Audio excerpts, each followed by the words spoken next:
Live from the Injured on the Go Just Call Mo studio. It's a blast! It's Orlando's own Tom and Dan. Welcome to A Corporate Time with Tom and Dan. I'm Tom. I am Dan. We are live on Twitch and YouTube. Come check us out. Just search for @TomandDan Live. Tons of videos on there. We stream every single day. If you miss a show, it's all there. Thousands of hours of content you don't need, and it's all there. A couple things from our sponsors. The History Center is starting their new exhibit, The Collected. Sounds kind of spooky like that, right? Collected. It's The Collected. Which is a bunch of different things that local, I guess, Central Floridian. Floridians, luminaries, people of interest, who's. Pick some things, including me and Daniel, for this exhibit, and that starts April 12th. Yes. And also the Science Center is doing the Science of Wine on April 26th. You can get your tickets right on their website. Talk to Jeff after this whole beer fest thing. Seems like Jeff's leaning into next we're going to be doing the science of medical marijuana. Oh, look at that. The science of mushrooms. All right. The science of fun. But yeah, check out all of those events because they're really, really good. I want to give you a choice today for Weird Job Wednesday because I know you're big on doing like new themes and stuff like that. I did get one from a listener. And really? And he used AI. Oh, okay. Now the listeners are using AI. And this is why they shouldn't. Okay, all right. Okay? All right. Because I'm just going to show you the difference between one that's written, I'm using air quotes, one that's produced by a listener just by saying, hey, write a song for Weird Job Wednesday for Tom and Dan. Here's some things about Tom and Dan. This is what you get, and this is why this is not good. It's not good.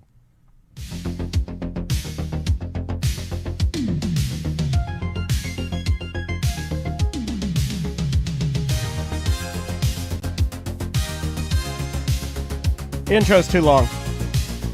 First of all, intro's too long. Gig on a midweek day. Tom hates fat slobs. That's his play. Tom does not hate fat slobs. That's not his play. That doesn't even make any sense. Job on a Wednesday. I like a synth pop. I do like this. It's called like what do they call the synth wave? I believe that's known as synth wave. Right. But these lyrics are just abysmal. Dan tired of Tom's crap all along. Missing Sam, it all feels wrong. I mean, we have to do it. It doesn't feel wrong. Is this AI or is this something? Did he do it himself? No, this is AI. Oh, okay. This is everything is AI now, man. Everything is AI. But the voice sounds like he did it himself. That's what old men say about AI. This is what old people say about AI. They sound like a real human. You want a little more? Right. Or do you want me to cleanse your palate with a good song? Yeah, let me hear a little more. A little more. Yeah. All right, a little more. Telephone ringing, chaos free. Piled up papers, can't break free. Clear out lockers, clean up time. We've never cleaned up here. Not even one time. Why did you just put the lyrics of Weird Job Wednesday in there? It seems so much easier. Because you have to write the lyrics. Here, let me cleanse your palate with a real song. Right. Because if you're going to use AI to write a song, you can't use their lyrics. You have to write your own lyrics.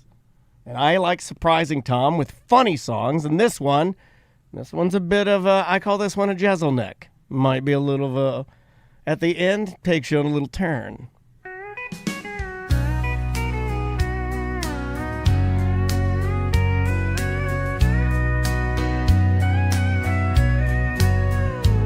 You big, disgusting, gross tub of shit. I hired you to do a job, but on your ass you sit. So pack your things in this little box. It's time for you to go. I never thought I'd fire my wife from the Tom and Dan radio show. See what I did there? See what I did there? I called my wife a fat, disgusting tub of crap. And I said I fired her from the show. How crazy is that? That is crazy. That's pretty crazy, right? Yeah. I feel like these songs get more and more embarrassing in Yes. front of our guests. Yes. Where they're like, what does this have to do with anything? Nothing. It's just I feel like this nothing. point, it's like one of those games you play at a retreat as an icebreaker to kind of like, okay, now that our guard's down, let's get to work. Okay, all right, yeah. We shocked you and confused you. Yeah, shock and awe. Yeah. Toby Keith. All right, on the line with us, this is another weird job from my phone. This is as I scroll through. I'm going to go one further. This is an Orlando, and this is not a mock, this is real stuff. This is an Orlando sport legend. Yes. This is someone that we worked with hundreds of hours put in, Yeah, and this yeah. man was underappreciated. I said it. I'll say it again. This man was underappreciated for what he did for that franchise. I'll say it from the mountain. Here's another fact. This man married me Yes. 18 years ago. Yes, he did. Yes, he did. 18 years ago. Yes. We were around in March, And you know actually. what? Some people may not have appreciated Like a how month hard ago. he worked, but I'll tell you Yeah. one thing. Dan Dennis and Drunky the Bear appreciated him. We've got Alan on the line. You may know him as KLAW from the Orlando Predators. How you doing, Alan? Yeah, you doing great. How you doing, guys? Man, it's really good to talk to you. And you know what? I remember the first time Tom introduced me to you and the idea of a man that made his own costume. Mascot, Like yeah. you made your own mascot costume, and it was a high quality, badass, like it's an iconic, in Orlando history, it is an iconic piece of our history. In fact, we were just talking about the Orlando History Collected, like, you know. at the History Center, yeah. I'm thinking KLAW mask should be in there, dude. And I'm Yeah, thinking yeah. I might have to talk to Scotty today and talk to KLAW and see if we can connect the dots. So, Alan, how are you doing? Doing great, actually.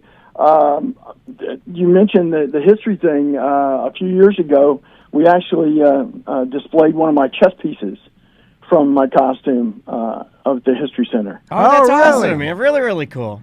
So, yeah, it was a lot of fun. So, Alan, we'll get into like making mascot costumes in a minute, but I want to talk to you about the Orlando Predators because I don't know the background of how you became I guess it wasn't. I always looked at it as the official mascot, but I remember Brett Bushy being mad because he's like, Alan owns the rights to KLAW. and he was so mad about it. And he was like, I want to get a new one, but the fans love KLAW they too love much. KLAW. It's the motorcycle. Hey, when you came out on the motorcycle, Alan, you sealed the deal for me, man. I was like, this is my mascot. So how'd you even start doing that? Well, it happened long before Bushy got there, obviously. Yeah. In the fall of 93, a couple of my buddies who I was training with a stunt team because I wanted to do more film work, and that's where I originally started heading that direction. And what ended up happening was there was a rappel team, and in the off season it split into two, and basically I was with this one group. And the other group didn't have a mascot. They didn't have a guy like me. So we went in and gave them a proposal. And at first they couldn't find a sponsor to pay for the suit, which a lot of times sports organizations will do, to circumvent the costs a little bit. But what ends up happening is they couldn't afford me. They said they couldn't afford me. And I said, well, okay, fine. I like the idea. My brother was a season ticket holder the year before, and I hadn't even really gotten into arena football because I was a film, guy, mascot builder, all this other thing. And I thought, this could be a really cool social experiment, to climb into this costume that I'm going to create. And so what I did was I said, look, I'm going to bring you a mascot, and we'll show it, to the fans. The fans like it. You pay me, per game, and if they don't, I walk. You haven't lost anything. So ultimately what ends up happening is it became a huge hit right from the get-go. And by then, the horse was already out of the barn. So I owned it, and, that's just the way it's been all this time. Also, Tom and I really love when, like, the stars align. And what I mean by that is you're at a time when arena football, I think people were thirsty for it. We really wanted it. Oh, in the 90s, it was at the height. And we were the luckiest city, I believe, because I don't think there was a team. There were some good ones, but, man, the Predators were kind of the team. And the way that we partied and everything around that time, but also the movie Predator was so friggin' popular. In my house, my dad, we've watched that movie 100 times.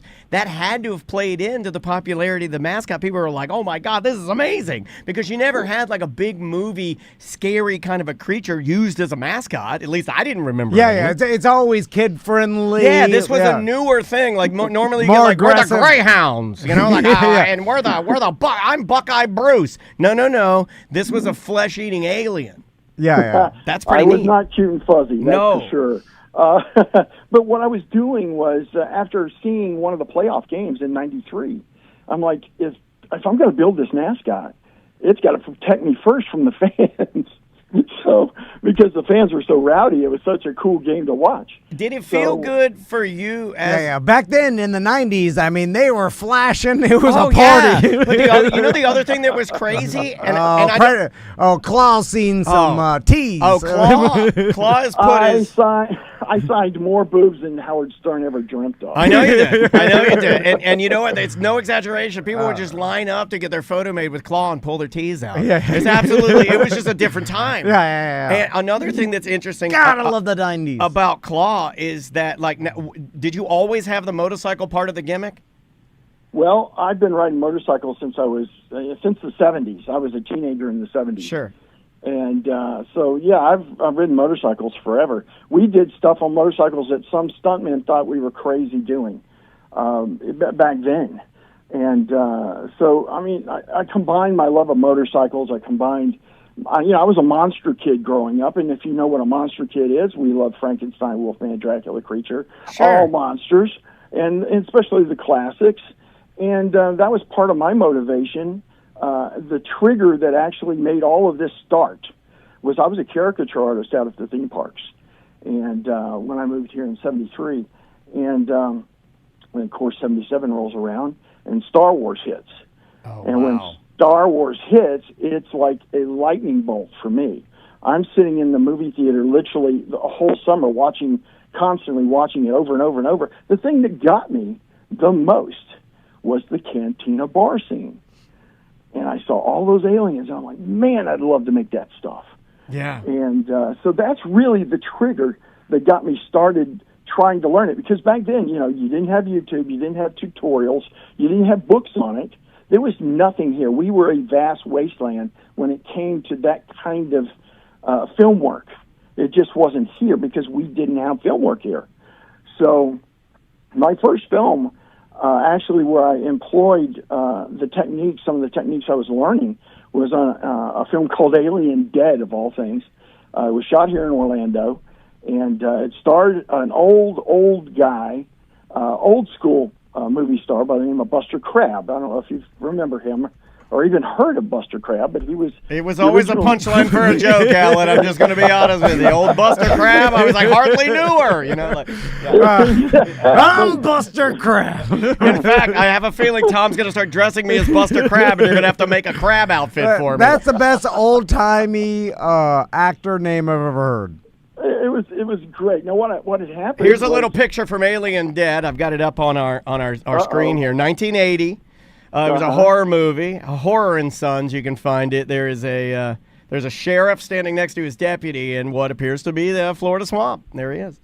And is he standing there? Are they wrestling with a zombie? Not yet. There's Okay. Yeah. Okay, there is some there. Okay. We see the zombie faces. Yeah, here we go. I got some zombie faces. Yeah, I did all the zombie faces, and I played a zombie in the film.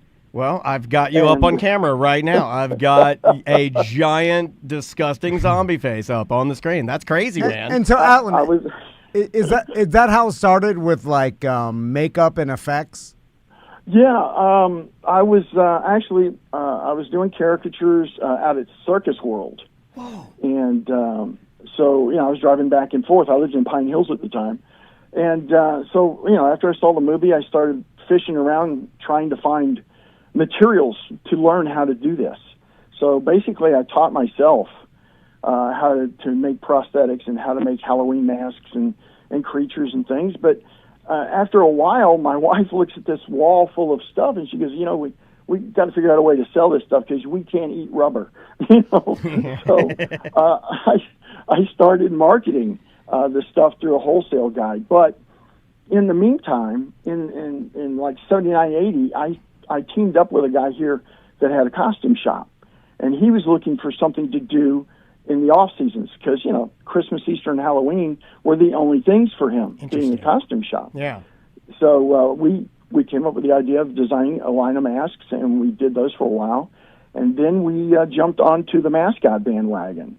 Back then, there wasn't a whole lot going on. The most famous mascot was the San Diego Chicken, Ted Giannoulis, and he was the guy. Everybody looked at him for the whole mascot thing at the time.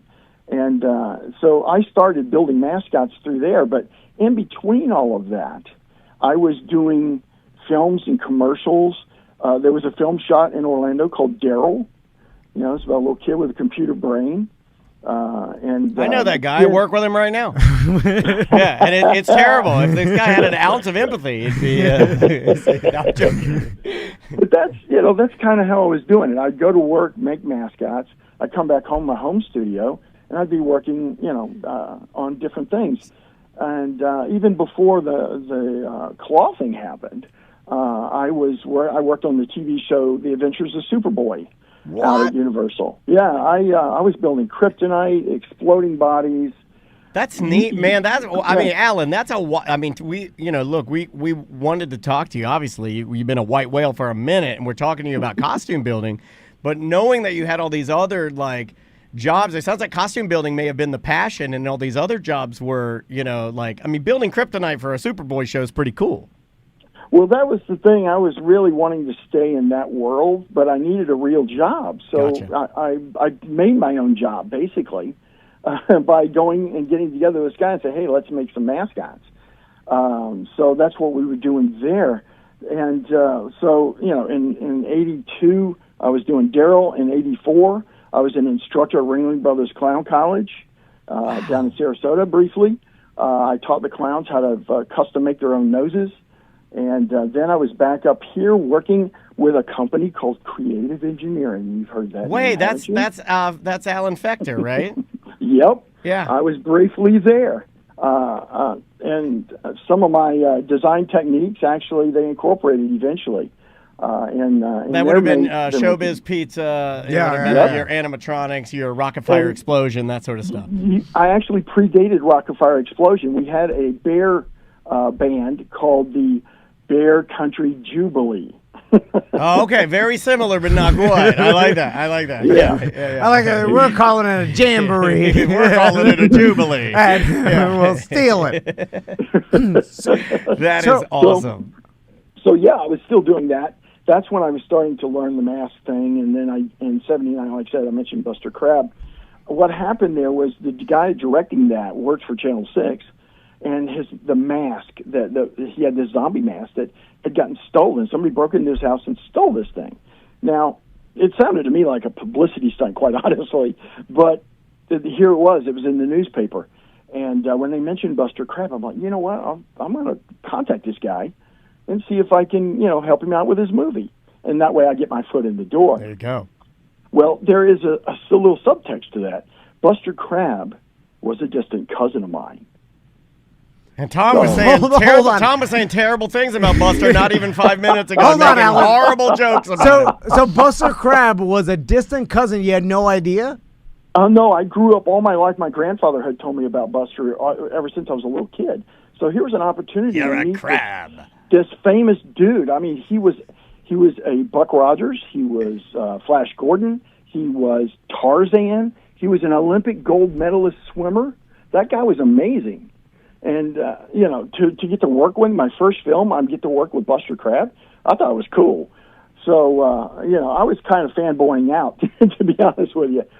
Tom, you're kind of a Buster Crab. Have you ever seen Buster Crab? You're very Buster Crab. Well, it's interesting. Look at that. You have the body of a young, but you look like Buster. My business partner looks like Buster Crab. It's interesting that he's. Oh my God, you look exactly. I'm gonna start calling you Buster Crab. Olympic gold medalist swimmer.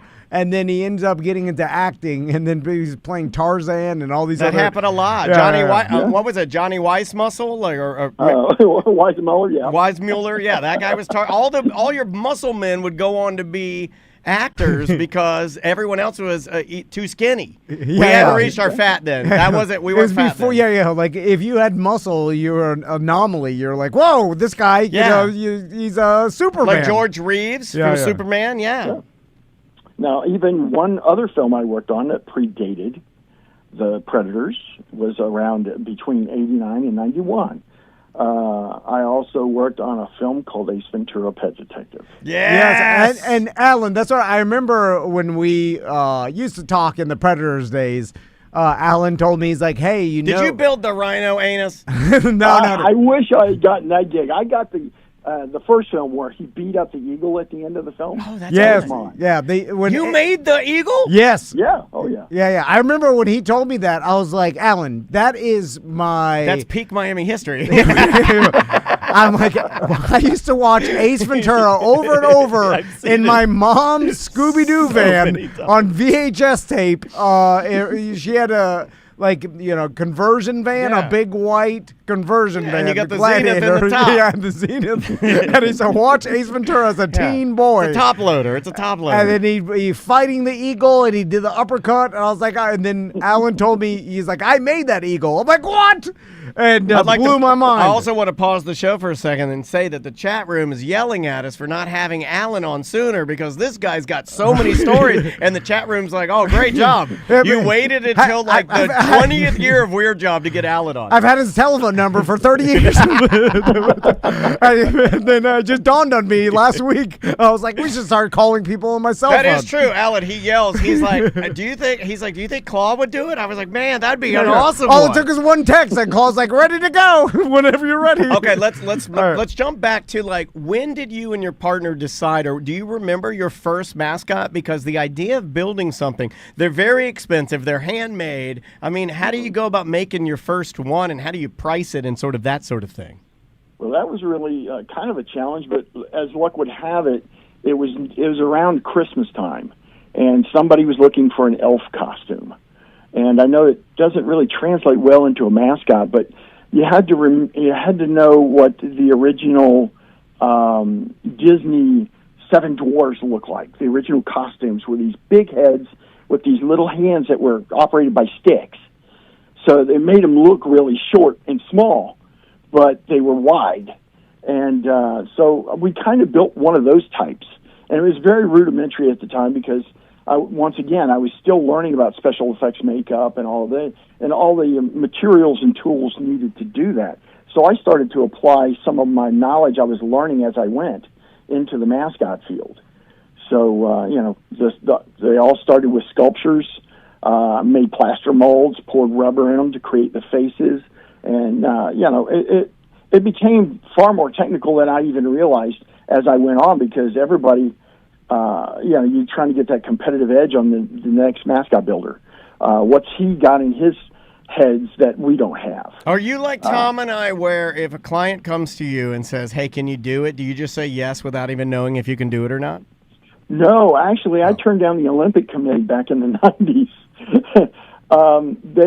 They presented me with a design, and this thing was so bad that I just said, I'm sorry, I don't want to do this.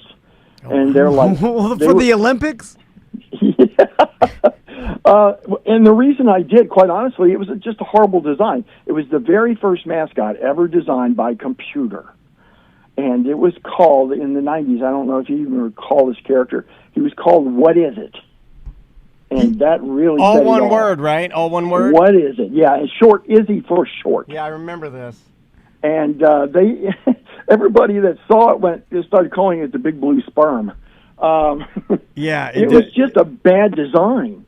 And they got very upset and indignant that I didn't like their design. And I'm like, if I'm going to build a mascot and it's going to be on the world stage, I want it to be something that is cool. You Yeah. know, I want people to look at it and remember it, and not for being laughable.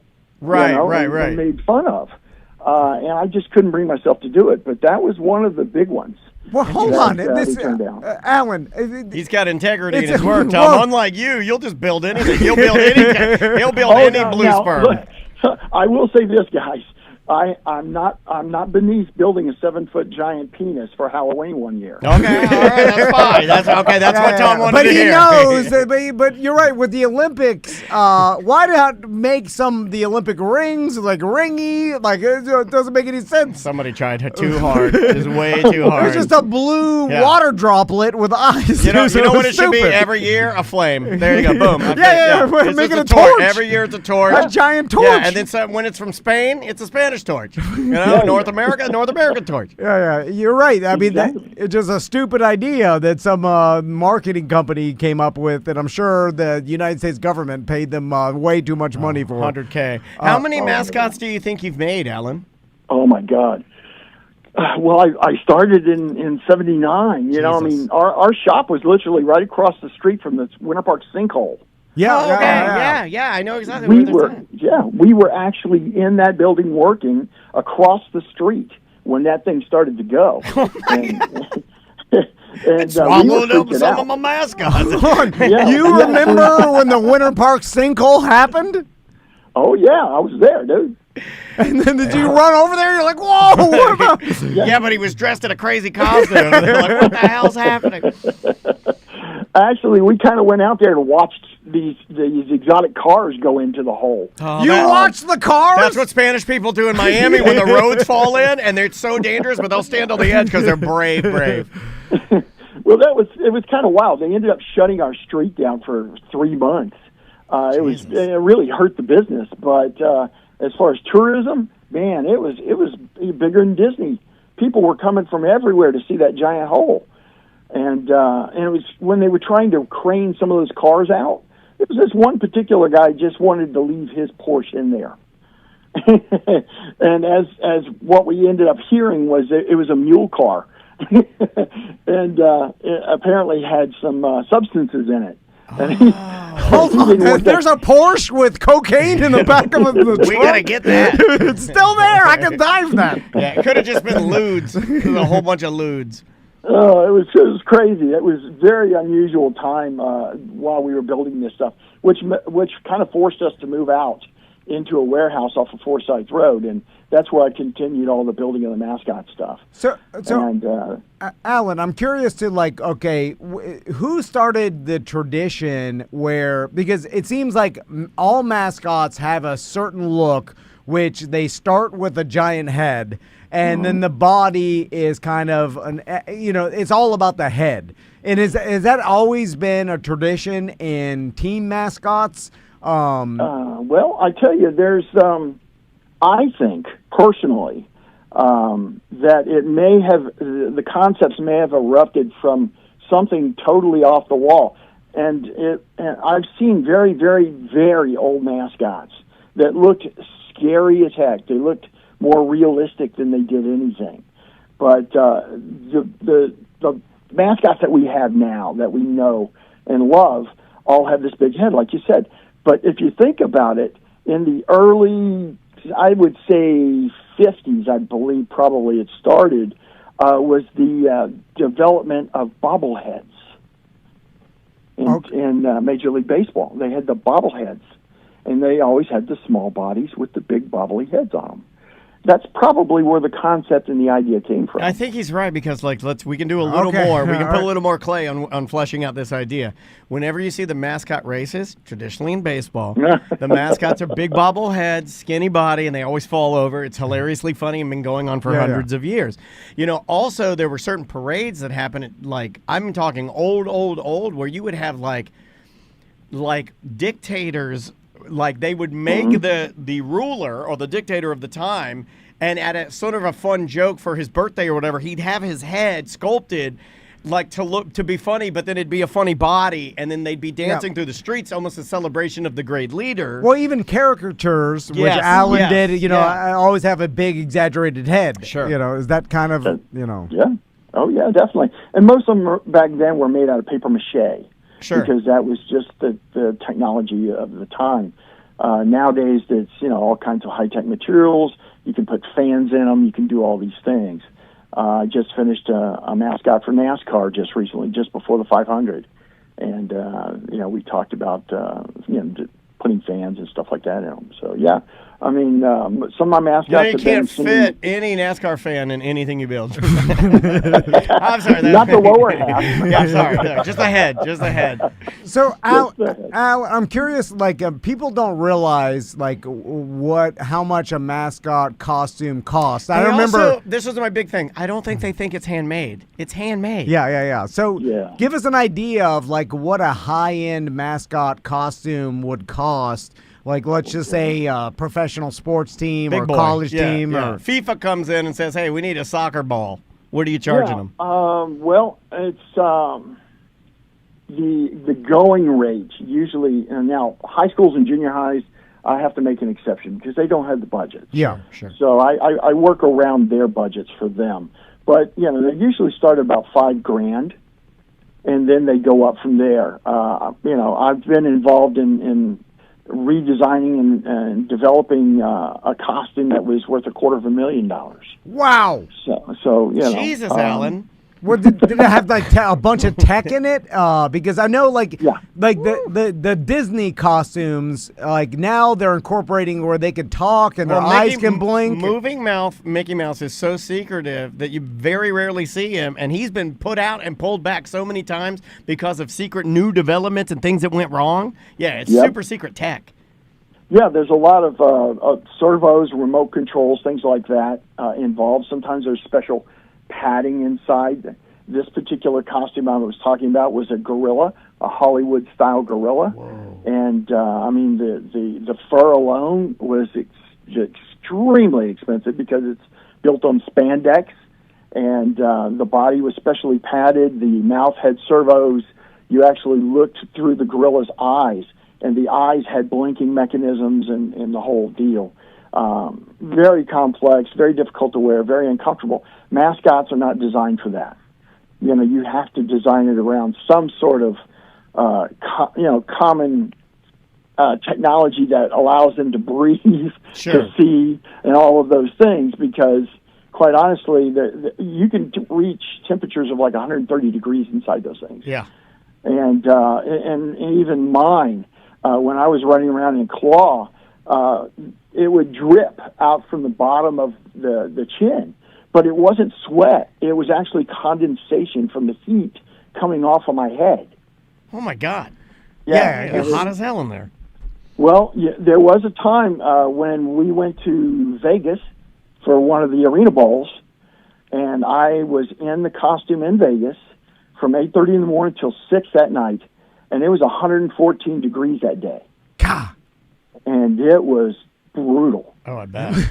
Well, You don't need to do that though. Just for it's arena football, KLAW, and I appreciate your dedication. But I at was the end at of the that day, arena bowl. Yeah, at the end of the day, So Alan, let's talk about the Predators for a second because as I look back, are you both it's still owners now? You and Alan? Well, I look back at the Bushy days and my involvement in the Predators, and a unique thing happened that I've never even seen happen, and I don't think will ever happen again. It was a because McMillionaire's addiction to another man. where the owner was crazy as late, and then because of this partnership with the radio station and me and him letting me do these halftime shows, He knew he could get extra commercials by partnering up with you. but also the absurdity of the S that I did It was during great. those days, It was and the great. halftime shows, and the ridiculousness of involving. I It was mean, awesome. Alan would be involved sometimes, of course, like I when I always got felt married. bad when you would ask Alan to do stuff. I always felt bad. Like, leave Alan because he was out a of pro. I used to talk to Alan. I'd be Such like, a dude, I'm serious, sorry. This is nice ridiculous. man. But what are some of the more ridiculous things you remember being involved in? I remember that when we brought all the stormtroopers on the field, and the football players are bullying them. Yeah. One of the players stole one of the stormtroopers' guns, and Or like ripped one of their necklaces off. Little people Yeah. had motorcycles. I mean, it was Then absurd. we had a whippet, which is a tiny looking little Greyhound dog that was just crapping all over the field. Well, there was, KLAW rode a horse out once. I don't know if you ever saw that. No. But we were playing the Rattlers, and it was a Western theme. And what happened basically was, KLAW's on the horse, and they spent a whole week getting the horse used to gunfire because we were going to fire blanks out there on the field. And, It was a different time. It was a different time. Like, I just want to clarify that you could not go to a football game and the people are on the field shooting guns in the air. You can't do that. It's pre-rust. Oh, we did it, though. It was probably a real gun with a blank, right? It was a real gun with a blank, correct? Where's now the there's a- armorer? It all led up to some weird things. Now, once again, the horse is acclimated to the gun. What they didn't acclimate the horse to was the fact that we were using dry ice fog. So the fog starts filling up the end zone, up about 2 feet high. And the horse thinks it's in a cemetery. He thinks it's a solid. He sees it as solid. So he starts spinning in the tunnel. And you start Trying to- firing your gun. This is epic Hold on. awesome, dude. So the horse is spinning around because it thinks it can't Yeah. get through the fog. Oh, my God. Right. So now it finally gets out onto the field, and KLAW fires up into the rafters. We had a CPR dummy dressed as one of the Western guys from the Rattlers and chucked it over the side. And when it fell, it hit the floor and busted into like 12 pieces. And people gasped. Oh, that's fantastic. So you pretended to shoot someone off of a wild horse. And he fell from the rafters all the way to the floor. It was something to see. Alan, that is good. That's awesome. See, this is something nobody will ever experience No. because now everybody's paranoid about lawsuits. Like, Yeah. it was the wild, speaking the of Wild West. we just did whatever we wanted. Yeah. Because, I remember talking to... I knew all the security guards at Alan- the old Amway. I just come and Yeah. go as I please. Yeah. Like, I was climbing up into the rafters, doing whatever I wanted. Like, hey, what can we do for the halftime show? Like, there's no one we had to check with. It was just like, oh, yeah, go do whatever you want. It was crazy. We drove Oh, tanks yeah. out there. We drove all kinds of crazy cars out on the field. Oh, yeah. I mean, I don't know if you remember, we had a deal going, a sponsorship with Universal at one time, and we did a pregame. KLAW was doing pregame videos all over the place, and we did one where we were at the Jaws ride in Universal, and I had the cheerleaders and some of the fan club members were in the boat with me, and, I'm taking on Jaws. And then it cuts from the Jumbotron down to the floor, and Universal had a rolling radio station, and it was a 4x4 mechanical shark. It was cool. I remember and that. actually, yeah, I mean, I don't know where that thing is, but that was one of the coolest things I've ever been involved with, because you could, the side opened up, and I just jump out, and I had the ball with me. One time I made it look like I was fishing, and I had a big pole and pulled him out. The thing is awesome because it rocks side to side, and it shot flames out of the exhaust, and it belched, which was crazy. We got to but find it was- that. Because I feel like that's something that the three of us could pool our money and buy for Orlando. Well, think of it was a functioning radio station inside. So, I mean, that thing's so cool. I don't know where it is. It might It's be the gotta on last back functioning wall. radio station. Most of them are gone. I don't know if you know this, Alan. Oh, I Alan, know. The chat room, by the way, I just want to give you some love. The chat room is loving you. Like, Yeah, I yeah, cannot yeah. believe that you've had like this much to do with, and man, I feel bad that we waited this long to call him.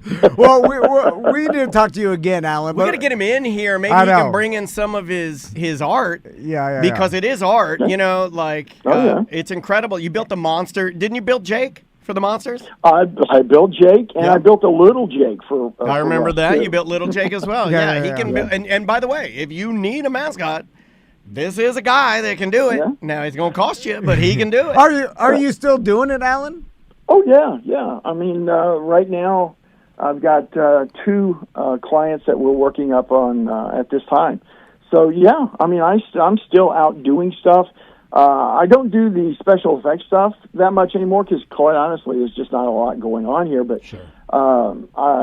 Back in, like I said, in that span in the 80s, what used to happen is we used to rent out our pyro licenses to rock groups. And basically what that was is when rock groups came into town, they didn't have time to go to the marshals and get permits and insurance and all those things. So they would hire us to oversee everything and use our permits.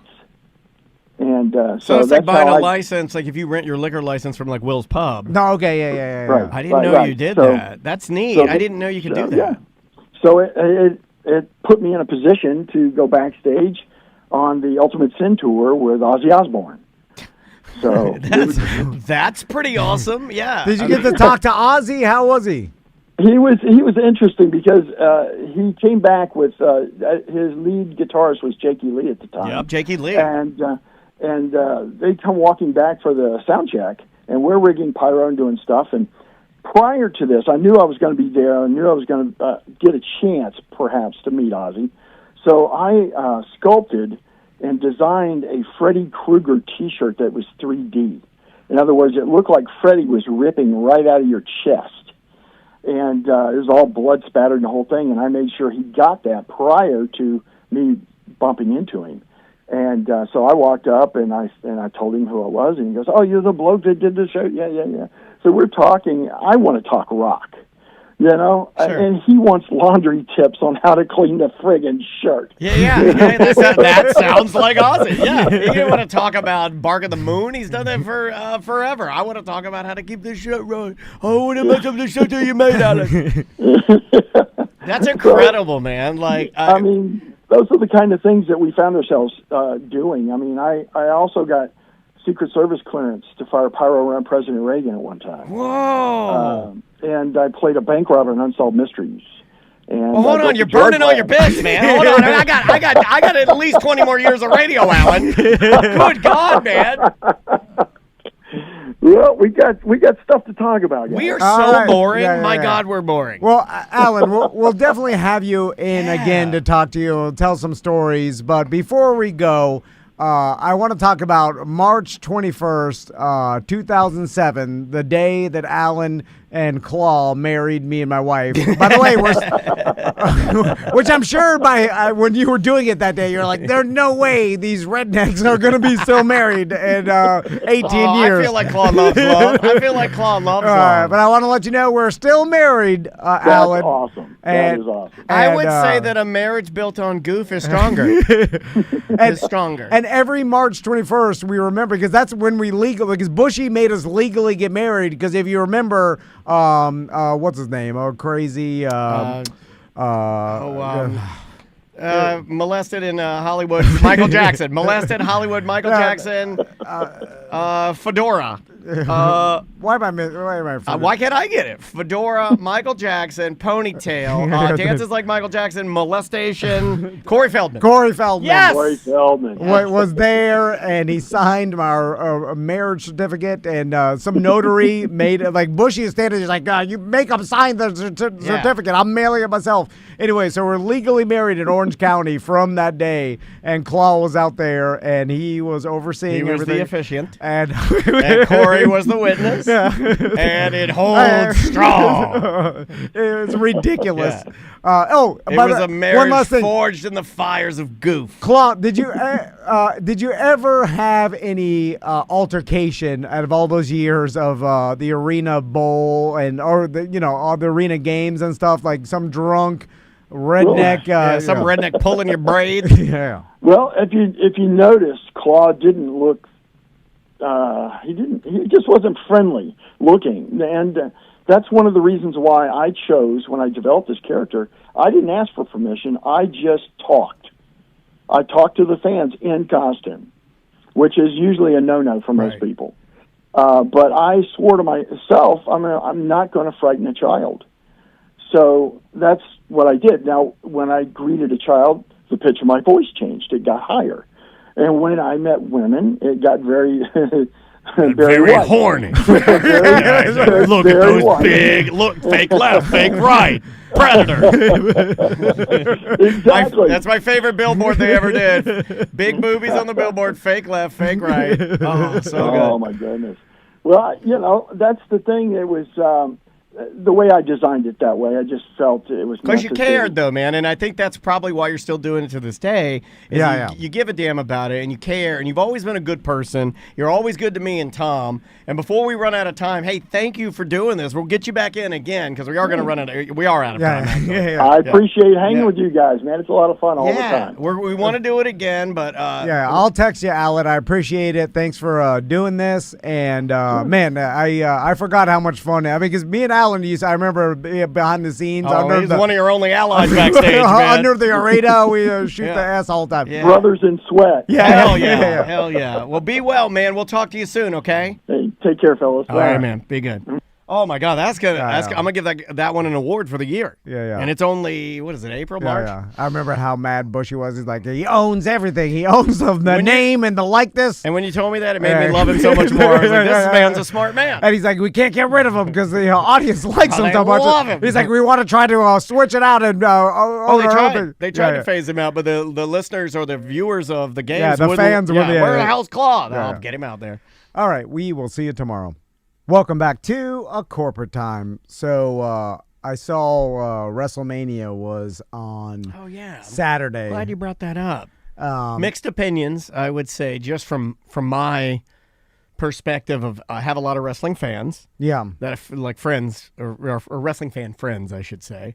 Most people are saying that they are upset with Triple H for giving John Cena the 17-time world championship record, breaking Ric Flair's championship record, and now they're making Cena the GOAT. Okay. Well, they did, rather. I saw John Cena in an interview, and he was mad at people for making fun of his hair transplant. I don't know if... Is that real? I have no idea. Now, it's hard because when I'm scrolling TikTok videos, I see something, and then I consume it, and then I keep going... And then I'm like, wait, is that real? Or Ghost is that of Manu AI? Bull, can you call in? If you have the ability to call in, it would really help us out. He's going to explain it to us a little bit. I forgot that Ghost is into wrestling, and we talk about it sometimes. He says it's more about how they did it. He says his heel turn has been, quote, abysmal, and he is calling in.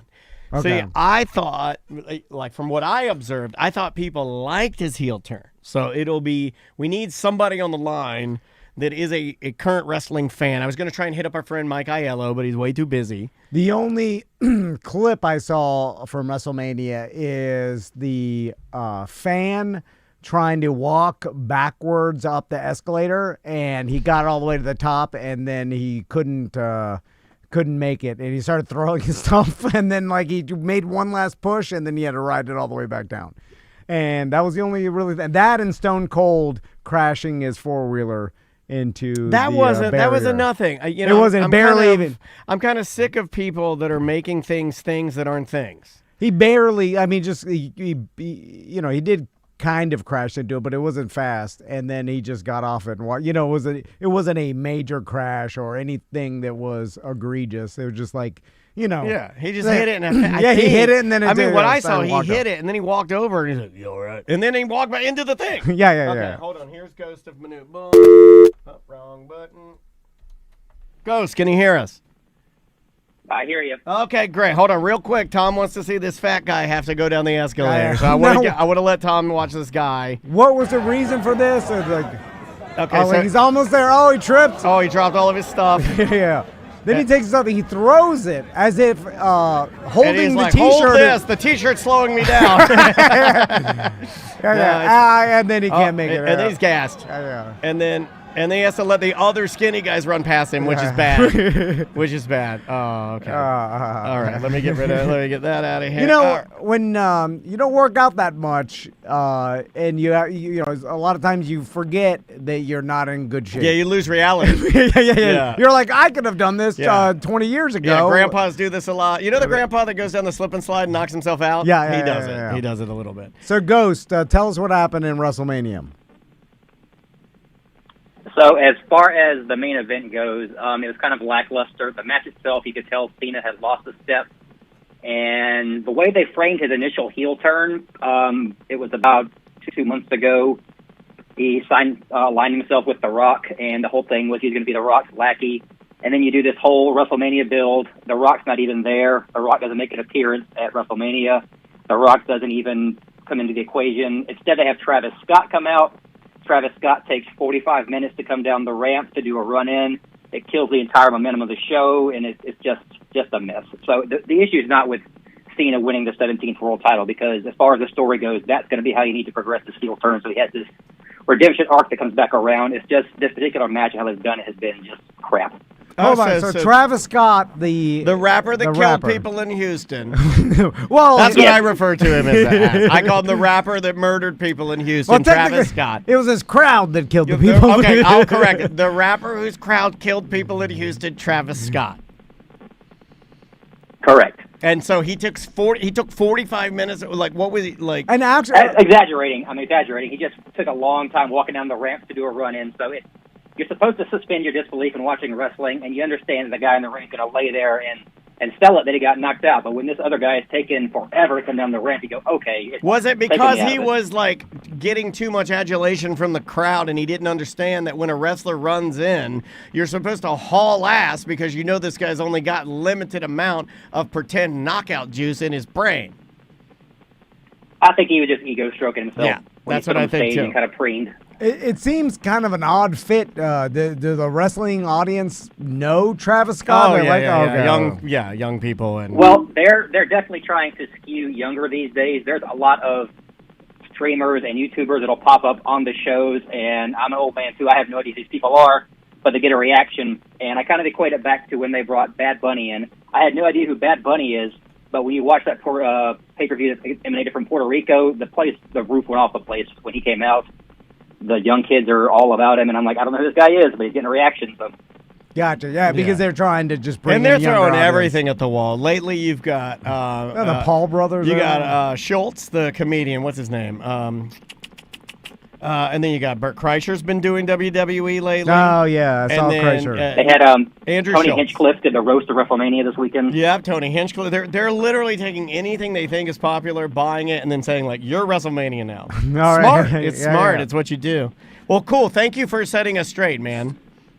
One more thing before I go. If you haven't seen it, Stone Cold drove his ATV down to the ring, and he rammed the barricade, and an old fat granny fell over. Okay, yeah, I we can't saw find that. the granny video, but Yeah, we okay. saw when he kind of didn't even ram it that hard. And he's been riding four-wheelers out for a while now. Although I was kind of disappointed he wasn't on like a more hunting style four-wheeler. No, he was you know? on like some a sport quad. Also, it was funny. It was like that a he Yamaha 700. He didn't appear to know how to turn it off and on for a split second, for a little bit. I mean, maybe it's not the brand he rides. I don't want to call him into question, but he did wiggle the key like I would, with limited four-wheeler experience. He was trying to figure out. If you watch the end of that segment, you see the president of TKO run over to the barricade, and I'm assuming he's begging that lady not to sue. Yeah. Yeah, oh, yeah. It's like, we'll give you anything. Yeah. And she's like, yeah, like everything. Now, because I didn't see too many like absurd clips come out, because that's usually what I expect to see on TikTok, and I saw like really the more viral clip was the guy running up the escalator. And then maybe Stone Cold bumping his four-wheeler. But other than that, I didn't see any like real absurdity that I'm used to with wrestling. And I wonder if that has anything to do with Vince McMahon not being a part of this anymore. Because they used to do some ridiculous stunts, like over the top things. I mean, maybe they're trying, but what if it's all been done, right? Or just because there's it's so like much Kanye. absurdity. It's like Kanye's wife being naked and he's wearing a black Ku Klux Klan outfit. It's like, I look at that, I'm just like, oh, okay. Yeah, the thing he said about his cousin, definitely I part was of like, it. whoa. Yeah. What'd you think about what Kanye West said about what he did with his cousin until he was 14 years of age? Oh, I don't know. Go look it up. I can't think of a funny joke. to say. Okay. We'll get you at it. Bye. But no, do you need to talk to us? Okay. Anything absurd? Wait. No, I think most of the absurdity has been steadily tapered off since the late 90s into the early 2000s. And right now, you've got Triple H running the main roster and Shawn Michaels running the developmental, and those two guys are very performance-focused. So you're getting incredibly good quality matches and not so much absurd, over-the-top crash TV. Yeah, Gotcha. you like the weirdo stuff. They're like, look at the way he put on that arm bar. I mean, Yeah. but like I don't. Oh, look how he's selling that drop kick. I don't consume wrestling, but like when I see when Vince McMahon's daughter gets married, and during her wedding ceremony, like they all start fighting. Oh yeah, they rip her panties off. Yeah, that's what I like. It's just like I like when the only thing 25 years ago. Yeah, well, that's what I like. I like it when the person she's marrying takes his mask off. It was a Nazi the whole time. The only way to handle this is with a bra and panties match. Let's go. Ding, ding, ding. I like the 90s, early 2000s, super sexist. Yeah, I like it when the black wrestlers would occasionally yell the N-word. Yeah. And then they couldn't beep it out because there was no such thing as a beep invented. Yeah. You were allowed to say it as long as you were black. All right, buddy. Hey, All right. Ghost, thank you, man. We appreciate the help. All right, love you guys. Love you too, Yeah. buddy. I could hear him typing. I think his boss walked in. Yeah. Get our friends fired. So, I mean, what do you think the ratings were on WrestleMania? I know It's just like any other corporation. They're going to say it's the biggest they've ever done. well, There's no such thing. yeah. Like, do you honestly think that today they're going to be like WrestleMania 2 nights? It was a Saturday, Sunday.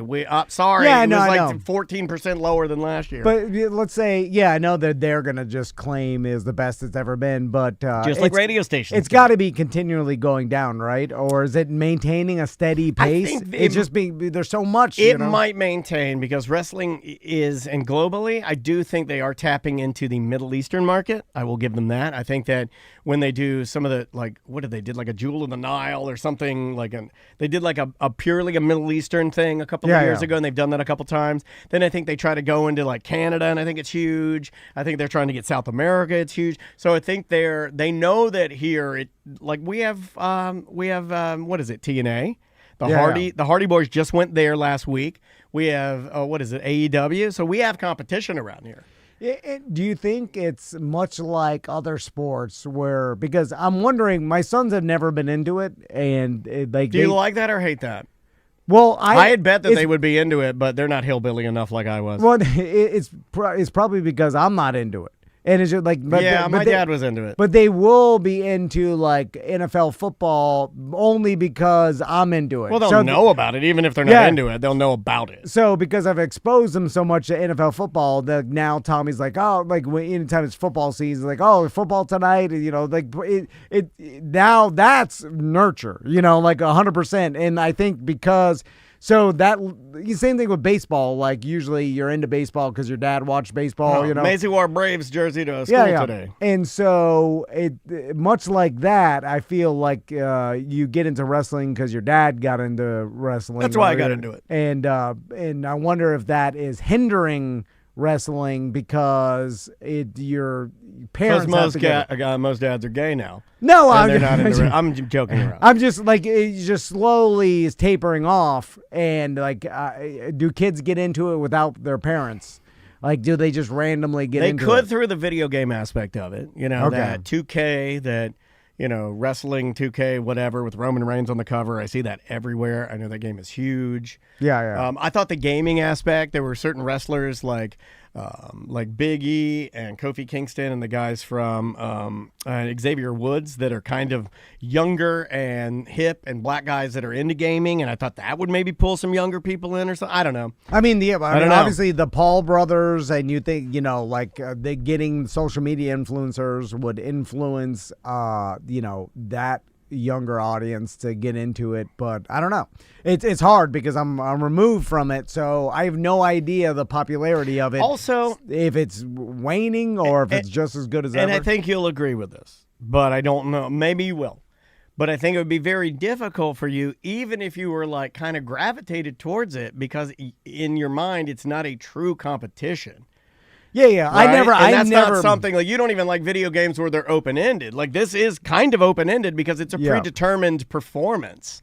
Yeah. I don't see you. I respect it, but I just never. Right. I never followed It's it. Didn't athletic, you care. respect it, but it's not something you would want to follow for stats because what is it? I was entertained by the absurdity of 25 years ago and how crazy it got and the storylines and ridiculous. And true wrestling fans sometimes look at that as distraction, unfortunately. Yeah. I think that's the funny part to me. The comedy of it I liked, but other than that, like the storylines and stuff, it just never. It was a nothing. It's a nonsense. To me, right? Because I know. I get, and to most probably non-wrestler fans, they just they never even probably realized the WrestleMania was over the weekend. But it was better when it was sold. It was just honestly better when we knew it was fake, but it was sold as real instead of what it is now. Yeah. Because my dad knew it was fake. He wasn't a moron, and so did I. But you just didn't speak about it, and you kind of let it be, and it was better. Like even my sons have seen it on like the internet or whatever, even when they 5 years ago when they were young, they recognized it was fake. They watched it and there was nothing about it that they were like, oh, there's really fighting. I think because they've seen real fighting. Young boys, clips. Young men's introduction to wrestling now is different than the way we were introduced to it. When I was introduced to it, there's no way to figure out whether this was real or not. Yeah, there's no it was MMA. Freaking awesome. Yeah. There was no MMA, so you didn't really see two grown men fight for real. So you didn't know what was real or and what you know was what's weird? The first time I saw MMA, I remember this. I was at my buddy Will Watford. You've met Will. I was at his house. His dad got it. And we were like, oh, we're going to cook. And we watched it, and we all agreed. We're like, this is too far. We were like, whoa. It's not as good we were like, whoa, that guy's hurt. It was weird. It was a weird feeling. I was like, I can't eat my hot dog. I like it when they stomp the ground and punch. All right. We'll see you tomorrow.